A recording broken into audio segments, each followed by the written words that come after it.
Hello friend, स्वागत है आपका इनकी स्टडी यूट्यूब चैनल पर। सक्षमता परीक्षा 2 से संबंधित सामान्य हिंदी में यानी भाग 1 में जो हिंदी विषय के प्रश्न होंगे, तो भाषा हिंदी से हम लोग जो है यह तीसरा प्रैक्टिस सेट लाए हैं, जिसमें अभी हम लोग देखेंगे 2 प्रैक्टिस सेट हम लोग इससे पहले किए हैं। उसका वीडियो का लिंक भी इसी वीडियो के डिस्क्रिप्शन में मौजूद है, यहाँ से आप देख सकते हैं। आइए चलते हैं पहले प्रश्न की तरफ। हमारे स्क्रीन पर पहला सवाल आ गया है। इससे पहले कि हम लोग जवाब की ओर चले, आपसे रिक्वेस्ट करते हैं कि अगर आप चैनल पर नए हैं तो प्लीज़ आप चैनल को सब्सक्राइब करते हुए बेल आइकन को दबा लीजिए। हमारे स्क्रीन पर पहला शब्द है कि पृथ्वी, जहां हम लोग रहते हैं, इसका पर्यायवाची शब्द कौन सा है, यानी पृथ्वी के शब्द बदले में और कौन सा शब्द निम्नलिखित में से प्रयुक्त हो सकता है। दोस्तों, आप अपने से उत्तर करके भी बता सकते हैं। तो पृथ्वी के लिए जो पर्यायवाची शब्द आएगा, पृथ्वी के स्थान पर जो शब्द प्रयुक्त होगा, इसका सबसे correct answer option number A के रूप में जाना जाएगा, अर्थात रत्न गर्भा जो है वह सबसे सही उत्तर है। पहला नंबर क्वेश्चन का सबसे correct answer option number A है। दूसरे प्रश्न की ओर चलते हैं। दूसरा प्रश्न है हमारे स्क्रीन पर कि अमृत का पर्यायवाची शब्द कौन सा है। अमृत शब्द के लिए पर्यायवाची, अमृत का जो पर्याय अगर हम लोग विलोम शब्द देखें तो अमृत के लिए विलोम शब्द तो विष आ जाएगा। विष मतलब जहर। तो अमृत का जो पर्यायवाची शब्द होगा, इसमें इन ऑप्शंस में जो सबसे सही उत्तर है वो ऑप्शन नंबर बी के रूप में जाना जाएगा कि सुधा जो है वो अमृत का पर्यायवाची शब्द है, यानी अमृत की जगह प्रयुक्त होने वाले शब्द है। अगले सवाल की ओर चलते हैं। तीसरा नंबर क्वेश्चन देखते हैं। अगला प्रश्न है हमारे स्क्रीन पर कि उसने परिश्रम किया तो बहुत किया किंतु सफलता नहीं मिली। उसने परिश्रम तो बहुत किया किंतु सफलता नहीं मिली। यह जो वाक्य है यह किस प्रकार के वाक्य हैं। तो वाक्य के जब हम लोग पढ़ते हैं तो उसमें सरल वाक्य, संयुक्त वाक्य और मिश्रित वाक्य आते हैं। तो इनमें से यह कौन सा वाक्य है। तो अगर हम लोग ध्यान से देखें इसको, तो उसने परिश्रम तो किया, यानी यहाँ तक एक अलग वाक्य है कि उसने परिश्रम किया, सफलता नहीं मिली, ये एक अलग वाक्य है। तो ये दो वाक्य को एक साथ जोड़ा गया है, अर्थात हम ये कह सकते हैं कि ये जो तीसरा नंबर प्रश्न है यह सभी उत्तर के रूप में ऑप्शन नंबर बी जाना जाएगा कि यह जो है संयुक्त वाक्य है।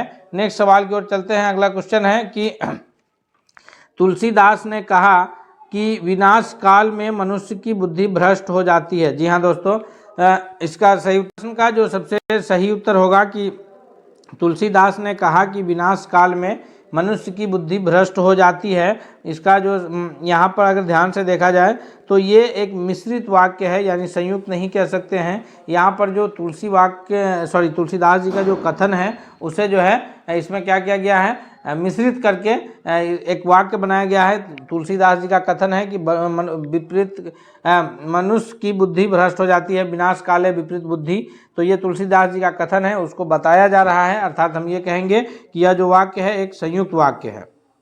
क्वेश्चन नंबर 5वां है कि अनुशासनात्मक कार्रवाई की प्रक्रिया के फलस्वरूप पद से नीचे उतरना। यह अनेक कथन के लिए जो अनेक शब्दों के लिए जो एक शब्द आते हैं उससे संबंधित प्रश्न है कि अनुशासनात्मक जो कार्रवाई होती है उसके फलस्वरूप किसी पद से जो नीचे उतारे जाते हैं, तो उसके लिए कौन सा शब्द प्रयोग होगा। पदोन्नति, पदोन्नति, पदावधि या पदावनति। तो इसका जो सही उत्तर होगा 5वां का ऑप्शन नंबर डी होगा कि पदावनति शब्द जो है उसके लिए प्रयुक्त होते हैं। क्वेश्चन नंबर 6 है कि किस शब्द में उपसर्ग नहीं है, यानी उपसर्ग जो है इस 6 नंबर क्वेश्चन में कौन से शब्द में नहीं है। किस शब्द के शुरू में कोई ऐसा शब्द नहीं जुड़ा है जिससे उसके अर्थ में कोई परिवर्तन आ रहा है। तो अगर हम लोग ध्यान दें कि किसी भी शब्द में, इन तीनों में, तो यहाँ पर जो है इसमें 6 का जो करेक्ट आंसर बनेगा ये ऑप्शन नंबर डी होगा कि ओढ़ना। जैसे भाव के आगे प्रभाव है, जय के आगे पराजय है, तो इन सब में उपसर्ग लगा हुआ है, लेकिन ओढ़ना जो शब्द है वो उपसर्ग रहित शब्द है। ऑप्शन नंबर डी सही होगा। 7वां नंबर प्रश्न है कि पुरोहित शब्द में कौन सा उपसर्ग शामिल है। जी हाँ, 7वां नंबर प्रश्न के लिए सही उत्तर क्या होगा कि पुरोहित शब्द में जो उपसर्ग शामिल है वो ऑप्शन नंबर बी के रूप में करेक्ट आंसर है कि पूरा जो है यह उपसर्ग पुरोहित में शामिल उपसर्ग है। नेक्स्ट क्वेश्चन है, क्वेश्चन नंबर 8 है कि जो धातु या शब्द के अंत में जोड़ा जाता है उसे क्या कहते हैं। जी हाँ दोस्तों, तो जो शुरू में जोड़ा जाता है उसे कहते हैं उपसर्ग यानी प्रीफिक्स, और जो लास्ट में जोड़ा जाता है उसे कहते हैं प्रत्यय यानी सफिक्स। उपसर्ग को इंग्लिश में कहते हैं सफिक्स, और इसको कहते हैं उपसर्ग को कहते हैं प्रीफिक्स और इसको कहते हैं सफिक्स। तो याद रखेंगे हम लोग, शब्द के अंत में जोड़ा जाने वाला पूछा जा रहा है तो प्रत्यय होगा 8वां का option number D correct answer होगा। नेक्स्ट क्वेश्चन है, क्वेश्चन नंबर 9 है कि दो वर्णों के मेल से उत्पन्न होने वाले जो विकार है उसे क्या कहते हैं? संधि, समास, उपसर्ग, प्रत्यय। तो समास जो है वो पूरे एक वाक्य के लिए प्रयुक्त होता है, लेकिन संधि जो है वो दो वर्णों के मेल से होने वाले विकार संधि कहलाते हैं। 9वां नंबर प्रश्न का option number A correct answer के रूप में जाना जाएगा। इस सेट में हम लोग अभी संधि को डिटेल्स में पढ़ेंगे भी दोस्तों, तो हम आपसे रिक्वेस्ट करते हैं कि अगर आप अब तक चैनल पर नए हैं तो प्लीज़ आप चैनल को जरूर सब्सक्राइब कर लीजिएगा, और वीडियो पसंद आ रहा है तो इसे भी लाइक करते हुए दोस्तों के बीच शेयर कीजिए। संधि कहते किसे हैं, तो आइए हम लोग संधि किसे कहते हैं और संधि के प्रकार कितने हैं इन सबको इसमें डिटेल्स में जान रहे हैं। तो संधि कहते हैं कि दो वर्णों के मेल से होने वाले विकार को संधि कहते हैं। जी, दो वर्णों के मेल से जो विकार उत्पन्न होता है उसे संधि कहते हैं। इस मिलावट को समझकर वर्णों को अलग करते हुए पदों को अलग अलग कर देना संधि विच्छेद कहलाता है। संधि विच्छेद यानी संधि से जो दो शब्द बन रहा है तो उसे जब हम लोग अलग अलग कर देते हैं तो वो चीज़ क्या कहलाता है? संधि विच्छेद। जैसे अभी आगे हम लोग देखते हैं कि संधि के तो मुख्य रूप से 3 प्रकार हैं। संधि के 3 प्रकार कौन कौन से हैं? स्वर संधि, व्यंजन, ये 2 प्रमुख प्रकार हैं संधि के, जिसमें स्वर संधि, व्यंजन संधि और विसर्ग संधि आते हैं। संधि के प्रकार में कौन कौन से संधि आएंगे? स्वर संधि, व्यंजन संधि और विसर्ग संधि। अगले स्वर संधि किसे कहते हैं? आइए यहाँ पर हम लोग देखते हैं एक एक करके कि जब स्वर के साथ स्वर का मेल होकर जो परिवर्तन होता है, जब स्वर के साथ स्वर का मेल होगा तो वहाँ पर एक स्वर के साथ दूसरे स्वर का जब मेल होगा और उससे जो परिवर्तन उत्पन्न होगा वह स्वर संधि कहलाते हैं। हिंदी में कुल 11 स्वर हैं और स्वर आपस में जब मेल करके नया ये शब्द बनाते हैं तो वो जो है स्वर संधि कहलाएगा। जैसे विद्यालय, तो यहाँ पर या में आ की मात्रा आ रही है और आलय में भी आ की मात्रा है। तो यहाँ क्या है कि विद्यालय जो बना, ये विद्या प्लस आलय दोनों के अंत में आ प्लस आ का जो संयोग हो रहा है तो यह मिल करके जो बना शब्द विद्यालय यह संधि है। वहीं विद्या प्लस आलय ये अलग अलग जो किए वो संधि विच्छेद है। यानी अगर इस शब्द को कहें तो ये संधि है, क्योंकि ये 2 शब्दों के मेल से बन गया है, विद्या प्लस आलय के मेल से, तो ये संधि कहलाया। और इसी को फिर हम लोग पुनः अलग अलग कर दिए, विद्या प्लस आलय, तो ये विद्यालय हो गया। तो ये विद्या प्लस आलय संधि विच्छेद कहलाया और संधि कौन कहलाया? विद्यालय शब्द संधि कहलाया। यही हम अक्सर बताना चाह रहे हैं। अब ये स्वर संधि इसलिए है क्योंकि यहाँ पर जो मेल हो रहा है यह दोनों आ यानी दोनों स्वर से ही मेल हो रहा है। ओ आ ई ये सब कुल मिलाकर के जो 11 स्वर हैं, तो जब स्वर का ही मेल हो तो वहाँ पर क्या बनता है? स्वर संधि का निर्माण होता है। अगला है व्यंजन संधि है। व्यंजन संधि में क्या है कि व्यंजन वर्ण के साथ स्वर वर्ण या व्यंजन वर्ण दोनों में कोई भी, जब एक और व्यंजन वर्ण हो और दूसरी ओर स्वर वर्ण या व्यंजन, दोनों में से कोई अगर आ जा रहा है तो वहाँ अथवा स्वर वर्ण के साथ व्यंजन वर्ण के मेल से उत्पन्न जो विकार होगा वो व्यंजन संधि कहलाएगा। यानी एक स्वर दूसरा व्यंजन, या दोनों व्यंजन, या पहला स्वर दूसरा व्यंजन, इस प्रकार से अगर कोई ये उत्पन्न हो रहा है, विकार उत्पन्न हो रहा है, तो वह विकार व्यंजन संधि के रूप में जाना जाएगा। याद रखिएगा, स्वर संधि व्यंजन संधि हम लोग देख रहे हैं कि अगर स्वर का है विकार तो स्वर संधि कहलाएगा, और अगर स्वर और प्लस व्यंजन का विकार है तो वहाँ पर जो है जैसे यहाँ दिक प्लस अंबर, दिगंबर, दिक प्लस अंबर, यहाँ क और फिर अ, तो यहाँ 2 स्वर, एक स्वर और एक व्यंजन का विकार है, तो इससे बना दिगंबर। दिगंबर शब्द जो है यह संधि है और दिक प्लस अंबर उसका विच्छेद है। लेकिन संधि किससे हो रहा है? एक व्यंजन और एक स्वर अक्षर से हो रहा है, तो यहाँ पर हम इसे व्यंजन संधि के रूप में जानेंगे। अभी प्लस शेक, अभिषेक, तो ये जो है व्यंजन संधि कहलाएगा। नेक्स्ट है जो व्यंजन संधि जो पहचानने का ट्रिक है, नियम है कि जब क हलंत के पीछे ग, ज, ड, द, ब, घ, ज, ढ, ध, भ, य, र, ल, व अथवा कोई स्वर हो तो प्रायः क के स्थान में म हो जाएगा। जैसे दिक प्लस गज यानी दिग्गज हो गया। फिर उसी प्रकार दिक प्लस याचना, दिग्याचना हो गया। फिर उसी प्रकार जो है दिक प्लस दर्शन, दिग्दर्शन हो गया। तो ये हम लोग याद रखेंगे। अगले देखते हैं आगे, विसर्ग संधि। विसर्ग संधि, जब विसर्ग के साथ स्वर या व्यंजन आ जाए तब जो परिवर्तन होता है तो वह संधि जो है विसर्ग संधि के नाम से जाना जाता है। क्या है क्वेश्चन कि जब विसर्ग के साथ, किसके साथ, जब विसर्ग के साथ स्वर या व्यंजन आ जाए और जो उसके आने के वजह से परिवर्तन उत्पन्न होगा तो वह परिवर्तन क्या कहलाएगा, वह परिवर्तन कहलाएगा विसर्ग संधि। जैसे यहाँ पर मनः प्लस अनुकूल, क्या है, मनः प्लस अनुकूल, यानी यहाँ विसर्ग आया और मनोकूल हो गया तो ये विसर्ग संधि के शब्द है। नि प्लस पाप, निष्पाप, यह विसर्ग संधि के शब्द है। तो संधि के मुख्य रूप से 3 प्रकार हो गए, फिर अलग अलग सभी के प्रकार हैं, स्वर संधि, व्यंजन संधि और विसर्ग संधि, फिर इसके अलग अलग प्रकार हैं। तो इसको तीनों को हम लोग देख लिए। स्वर संधि, स्वर स्वर के मेल से जो संधि बनेगा स्वर संधि, स्वर प्लस व्यंजन या व्यंजन व्यंजन, स्वर प्लस व्यंजन या व्यंजन व्यंजन, या फिर व्यंजन प्लस स्वर, यानी एक व्यंजन किसी भी रूप में शामिल होना चाहिए, उस विकार से जो संधि बनेगा वो कहलाएगा व्यंजन संधि। और फिर विसर्ग के साथ स्वर का संधि बने या व्यंजन का संधि बने, उस संधि को कहेंगे विसर्ग संधि। अगला प्रश्न की ओर चलते हैं। विसर्ग संधि पहचानने का ट्रिक है कि ई या ऊ युक्त अक्षर के सामने अगर विसर्ग हो तो उसके पीछे क, ख या प, फ आए तो विसर्ग को स्व में बदल जाता है।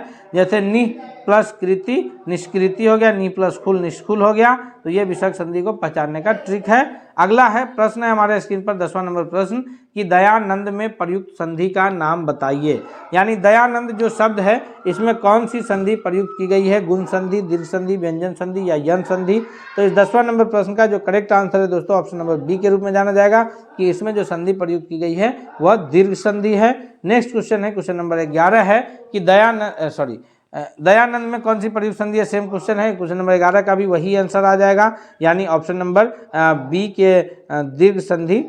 अगले सवाल की ओर बढ़ते हैं हम लोग। 12वां नंबर प्रश्न है कि सदैव में प्रयुक्त संधि का नाम क्या है। जी हाँ दोस्तों, सदैव में जो प्रयुक्त संधि है वो कौन सा है। 12वां नंबर प्रश्न का जो करेक्ट आंसर होगा वो ऑप्शन नंबर बी के रूप में जाना जाएगा, यानी कि इसमें जो सदैव संधि है सदा प्लस एव सदैव के रूप में जो बनेगा तो यहाँ दोनों स्वर स्वर का मेल हो रहा है, अर्थात ये स्वर संधि के रूप में सदैव जाना जाएगा। नेक्स्ट क्वेश्चन है, क्वेश्चन नंबर 13 है कि इनमें से कौन स्वर संधि का उदाहरण नहीं है। जो ऑप्शंस है हमारे पास संयोग, मनोहर, नमस्कार और पवन।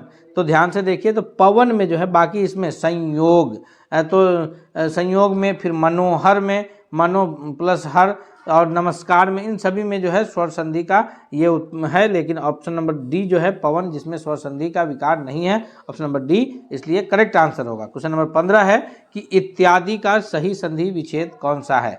इत्यादि का सबसे सही संधि विच्छेद इनमें से कौन सा होगा। 14वां नंबर प्रश्न का अगर हम लोग ध्यान से देखें तो इति प्लस आदि इत्यादि, यानी ऑप्शन नंबर डी सबसे सही उत्तर है। दोस्तों हम आपसे रिक्वेस्ट करते हैं कि अगर आप अब तक नए हैं तो प्लीज़ आप चैनल को सब्सक्राइब करते हुए बेल आइकन को दबाइए, और साथ ही साथ वीडियो पसंद आ रहा है तो इसे लाइक करते चलिए। क्वेश्चन नंबर 15 है कि निरर्थक का सही संधि विच्छेद कौन सा है। निरर्थक का सबसे सही संधि विच्छेद कौन सा है, तो इसका जो सबसे करेक्ट आंसर है 15वां नंबर प्रश्न का वो ऑप्शन नंबर सी के रूप में जाना जाएगा।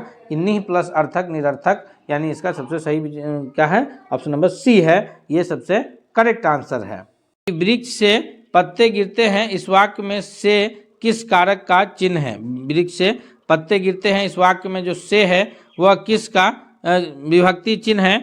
तो इस 15वां नंबर प्रश्न का जो से वृक्ष से पत्ते गिरते हैं, यहाँ पर अलग होने की स्थिति का पता चल रहा है, अर्थात 15वां नंबर क्वेश्चन के लिए ये सबसे सही उत्तर क्या हो जाएगा, वह हो जाएगा आपादान कारक, क्योंकि आपादान कारक का जो विभक्ति चिन्ह है वो कौन सा है, से, लेकिन किस अर्थ में है, अलग होने के अर्थ में है।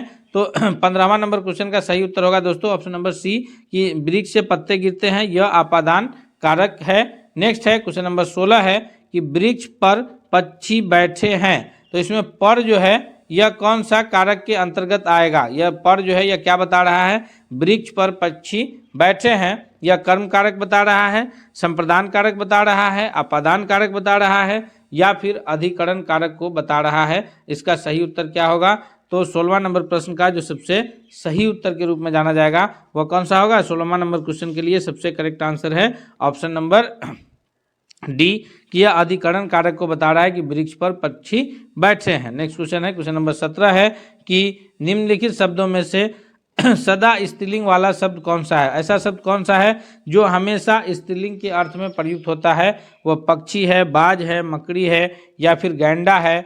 तो इस 17वां नंबर क्वेश्चन का जो करेक्ट आंसर होगा, जो सदा ये के रूप में प्रयुक्त होता है, वह ऑप्शन नंबर ए है कि पक्षी जो है वो सदा, चाहे वो नर पक्षी हो या मादा पक्षी हो, लेकिन शब्द पक्षी जो है वो ऐसा पक्षी है वो सदा जो है सॉरी सदा ये के रूप में यानी स्त्रीलिंग के रूप में पक्षी शब्द प्रयुक्त होता है, इस्तेमाल होता है। अगले सवाल की ओर बढ़ते हैं हम लोग।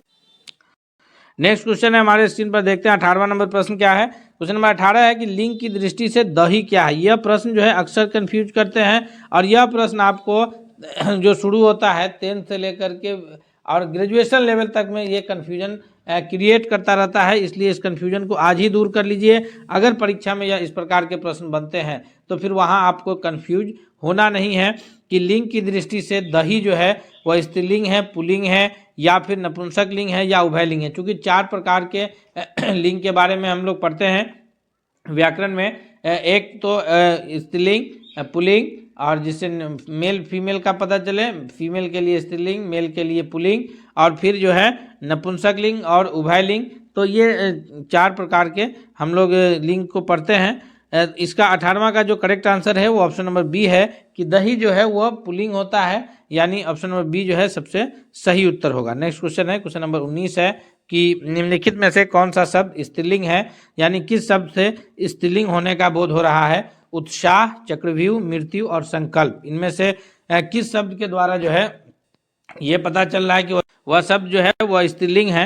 19वां नंबर प्रश्न का सबसे सही उत्तर के रूप में जाना जाएगा दोस्तों कि मृत्यु जो है वह इससे स्त्रीलिंग शब्द होने का पता चल रहा है, अर्थात 19वां नंबर क्वेश्चन का correct answer option number C के रूप में जाना जाएगा। दोस्तों हिंदी से संबंधित हम लोग सभी महत्वपूर्ण प्रश्न जो व्याकरण से संबंधित होंगे तथा हिंदी की पुस्तकों से जो संबंधित होंगे उसे भी हम लोग एक एक करके देखेंगे। आप हमारे चैनल के साथ बने रहिए, चैनल को सब्सक्राइब करके बेल आइकन को दबा लीजिए ताकि कोई भी अपडेट्स आएगा तो आपको सबसे पहले मिल जाएगा। अगले सवाल की ओर बढ़ते हैं। क्वेश्चन नंबर 20 है कि निम्न वाक्यों में से किस वाक्य में सर्वनाम का अशुद्ध रूप प्रयोग हुआ है। तो सर्वनाम कहते किसको हैं? सर्वनाम कहते हैं कि जो संज्ञा के स्थान पर प्रयुक्त होने वाले शब्द जो है वो सर्वनाम के रूप में जाने जाते हैं। इन सभी वाक्यों को पढ़ना है और इसमें देखना है कि कौन से वाक्य में जो है अशुद्ध रूप का प्रयोग है।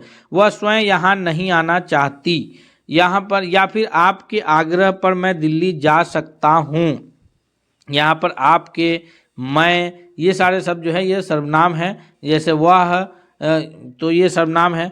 मैं तेरे को एक घड़ी दूंगा, और डी है कि मुझे इस बैठक की सूचना नहीं थी। यहाँ मुझे, मैं, ये सभी जो है सर्वनाम है। लेकिन अगर हम लोग इसमें देखें ध्यान से कि कौन से सर्वनाम में जो है वाक्य में सर्वनाम का अशुद्ध रूप प्रयोग है, तो मैं तेरे को, तो यहाँ पर मैं तो सर्वनाम का शुद्ध रूप भी है, लेकिन तेरे यह कोई सर्वनाम नहीं है व्याकरण के हिसाब से, अर्थात करेक्ट आंसर जो अशुद्ध रूप वाला ये सर्वनाम प्रयुक्त हुआ है वो ऑप्शन नंबर सी जाना जाएगा कि मैं तेरे को एक घड़ी दूंगा, यह करेक्ट आंसर है। दोस्तों इस वीडियो में, आज के इस क्लास में हम लोग जो है ये समास और कारक, हम उम्मीद करते हैं कि समास और कारक हमारा कवर हो गया है। इससे संबंधित अगर प्रश्न बनते हैं तो किसी भी प्रकार के प्रश्न बनेंगे तो हमसे परीक्षा में नहीं छूटेंगे। हम अगले सेट के साथ जल्द हाजिर होंगे। मिलते हैं अगले सेट के साथ, तब तक के लिए धन्यवाद। पहला सेट हिंदी का इसी वीडियो के डिस्क्रिप्शन में लिंक मौजूद है, आप यहाँ से भी उसे देख सकते हैं। बहुत बहुत धन्यवाद।